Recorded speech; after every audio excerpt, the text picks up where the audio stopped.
नागद्वार सुनकर ही ऐसा मिस्टीरियस सा फीलिंग आता है ना।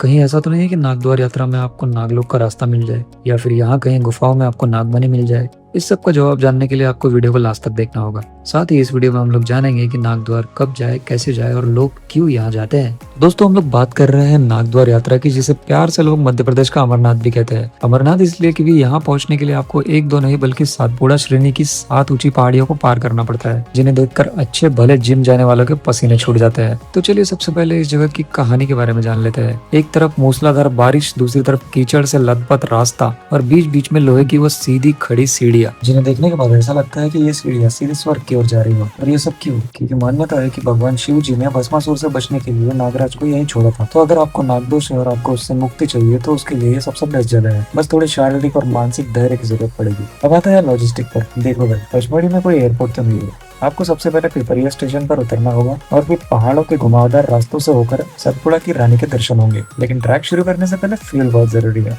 यहाँ का पोहा, साबूदाना खिचड़ी और दाल बाफला जरूर खाइएगा, क्योंकि 45 किलोमीटर के ट्रैक में यही कार्बोहाइड्रेट्स आपकी जान बचाएंगे। अब शुरू होता है असली खेल। धूपगढ़ से शुरू होने वाला 40-45 किलोमीटर का ये रास्ता किसी एडवेंचर फिल्म से कम नहीं है। यहाँ एक जादुई शब्द चलता है, भगत भगत। अगर कोई आपके पीछे से चिल्लाए भगत भगत, तो समझ जाइए कि वो आपको विनम्रता से साइड हटने के लिए बोल रहा है, वरना वो आपके ऊपर से भी जा सकता है। और हाँ, यहाँ के रास्तों पर सांपों का मिलना आम बात है। ऑब्वियस सी बात है, नागद्वार के लिए जा रहे हो तो सांप तो मिलेंगे ही। लेकिन यहाँ के भक्तों की इतनी आस्था है कि वो कहते हैं कि ये सांप हमारे अपने हैं, काटेंगे नहीं, लेकिन आप थोड़ा सा संभलिए। जब आप अंत में उस पवित्र गुफा में पहुंचते हैं तो आपकी सारी थकान ऐसे गायब हो जाती है जैसे ऑफिस में सैलरी आने पर टेंशन। ये गुफा लगभग 100 फीट लंबी और 50 फीट चौड़ी हुई। गुफा इतनी बड़ी लगती है कि यहाँ 1500 लोग अंदर ही फिट हो सकते हैं। सोचिए, सिर्फ 10 दिनों में 5 लाख श्रद्धालु यहाँ दर्शन के लिए उमड़ पड़ते हैं। ये पूरा इलाका टाइगर के लिए रिजर्व है और उन 10 दिनों के दौरान टाइगर भी सोचता होगा कि भाई इतनी भीड़ में मैं कहाँ जाऊँ। दरअसल इस 10 दिनों के दौरान वहाँ पर वन विभाग के गाइड तैनात रहते हैं, जो कि ध्यान देते हैं कि टाइगर आसपास ना भटके।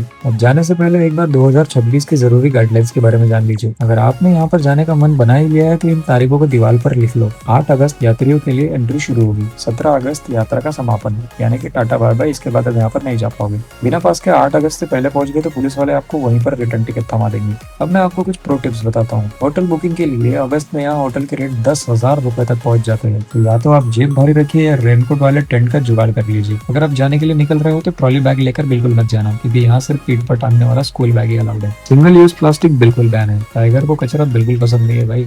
तो क्या आप तैयार है सातपुड़ा के इन पहाड़ों को पार करने के लिए? ये आपकी आस्था की परीक्षा है या आपकी सहन शक्ति की? इसका फैसला आप खुद करिए। और हाँ, अब यहाँ तक आ ही गए हो तो वीडियो को लाइक और चैनल को सब्सक्राइब करना बिल्कुल मत भूलना। हम लोग ऐसे ही ट्रैवल गाइड्स और कभी कभी ट्रैवल व्लॉग्स भी लाते रहेंगे, और देखने के लिए हमारे साथ बने रहिए। Thank you, bye bye.